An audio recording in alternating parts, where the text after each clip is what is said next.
एक बार एक व्यापारी अपने किसी काम से कुछ दिनों के लिए प्रदेश से दूर गया हुआ था। जब वह अपना काम खत्म करके घर पहुंचा तो देखता है कि उसकी पूरी तिजोरी खाली है। उसकी मेहनत की सारी कमाई चोरी हो चुकी है। व्यापारी घबरा गया और उसने अपने घर के सारे नौकरों को बुलाया। व्यापारी के घर में कुल 5 नौकर थे। व्यापारी की एक आवाज पर सारे नौकर उसके सामने आकर खड़े हो गए। व्यापारी ने उनसे पूछा, तुम लोगों के होते हुए घर में इतनी बड़ी चोरी कैसे हो गई? जब चोर आकर मेरी पूरी तिजोरी साफ कर गया, उस समय कहाँ थे सब के सब? एक नौकर ने जवाब दिया, हमें नहीं पता, ये चोरी का भूई मालिक, हम सो रहे थे। उसकी यह बात सुनकर व्यापारी गुस्से से आग बबूला हो उठा और बोला, मुझे तो लगता है कि तुम 5 में से किसी एक ने ही चोरी की है। तुम्हारा हिसाब अब बादशाह अकबर ही करेंगे। ये कहता हुआ वो महल की ओर चल पड़ा। बादशाह अकबर अपने दरबार में बैठकर जनता की समस्या सुन रहे थे कि तभी व्यापारी वहां पहुंच गया। व्यापारी ने कहा, न्याय हुजूर, न्याय, मेरी समस्या को दूर करें। बादशाह ने पूछा, क्या हुआ?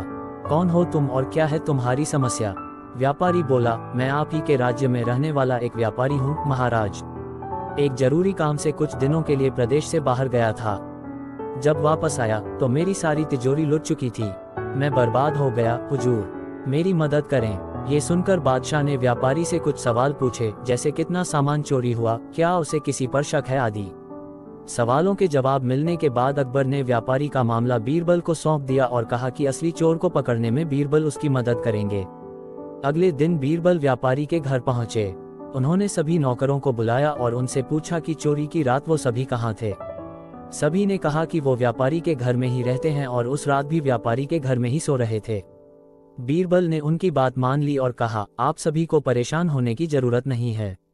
मेरे हाथ में ये 5 जादुई लकड़ियां हैं। मैं आप सभी को एक एक लकड़ी दूंगा।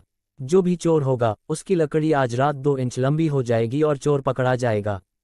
हम सभी कल यहीं मिलेंगे। ये कह बीरबल ने सबके हाथ में एक एक लकड़ी पकड़ाए और वहां से चले गए। दिन ढल गया। अगले दिन बीरबल फिर से व्यापारी के घर पहुंचे और उन्होंने सभी नौकरों को अपनी अपनी लकड़ी के साथ बुलाया। जब बीरबल ने सबकी लकड़ी देखी तो उन्होंने देखा कि एक नौकर की लकड़ी 2 इंच छोटी है। बस फिर क्या था, बीरबल ने तुरंत सिपाहियों को उस नौकर को पकड़ने का आदेश दिया। व्यापारी इस पूरी घटना को समझ नहीं पाया और असमंजस से बीरबल की तरफ देखने लगा। बीरबल ने व्यापारी को समझाया कि कोई लकड़ी जादुई नहीं थी, लेकिन चोर को इस बात का डर था कि उसकी लकड़ी 2 इंच बड़ी हो जाएगी और इस डर से उसने अपनी लकड़ी को 2 इंच काट दिया और वह पकड़ा गया। व्यापारी बीरबल की चतुराई से बहुत प्रभावित हुआ और उसका धन्यवाद किया।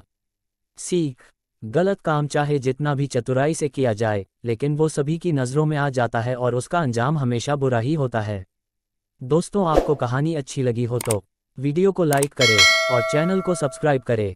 कल फिर मिलते हैं नई कहानी के साथ।